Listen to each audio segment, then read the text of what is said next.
So this offseason doesn't happen without Tyrese. And then Joel, it's a constant conversation with Joel in that you have to always, obviously we have his career in our hands. We see ourselves as stewards of his career.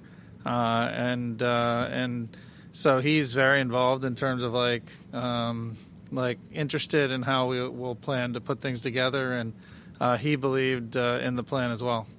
What do you think it says about both Tyrese Maxey and Joel Embiid that they were bought in, looked at this plan and said, okay, sign me up. I understand that right now sacrificing for the greater good is going to pay dividends down the line. Well, I think just showed a lot of, faith in the organization and Josh Harris, David Blitzer, myself, Elton Brand, Coach Nurse. They did have to have a lot of faith. I think sometimes, and Joel talked about it recently, sometimes his faith was tested, but I think, everyone's very excited about what Paul can do. And the players we brought in, both in their fit and their championship experience, pretty exciting. Now, when you look at the roster, there's still some pieces that need to be added, Daryl. How do you go about that? We've talked before on air about how during the season you're still looking to improve the team, obviously. But how does it go about now in the position that you're in? Yeah, I mean, I think it's been a constant dialogue over my years here, whether right or wrong. I always see the team as something that changes over time during a season.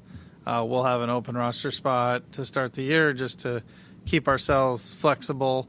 We have obviously the draft capital that we've kept that is better than pretty much all the top contenders in the league, minus OKC, I guess, but they're in the West, thankfully.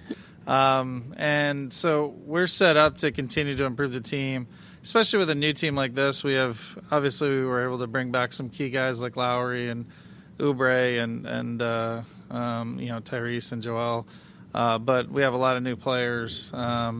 It's not going to mesh from day one. So having both the draft capital, the ability to spend money, and also open roster spot to continue to improve the team is something that we'll be focused on.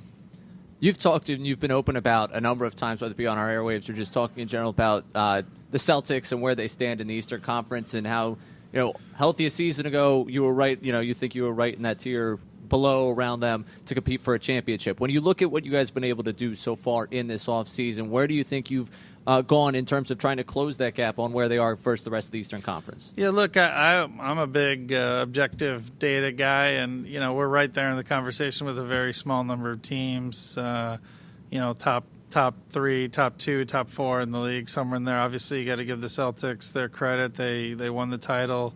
They're an excellent team. They brought everybody back. They're the target, but we don't feel like we give up anything to them, and we're going to be coming to take the title away from them. Daryl, I know in my years covering the team and all that, a general manager, basketball operations, and a coach are constantly in communication. At the end of the day, though, when there's a signing to be made, is it Daryl Morey calling Nick Nurse and saying, yeah, I did this, with the confidence that he'll make it fit, or is there still collaboration as far as that goes?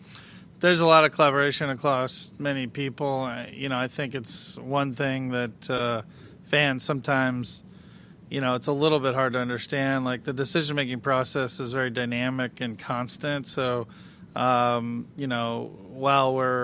let's say the last few minimums that we have here that we're going to bring into the team, it starts with a wide list. Our staff and the coaching staff provides input to the players that we think could fit given the rest of the roster.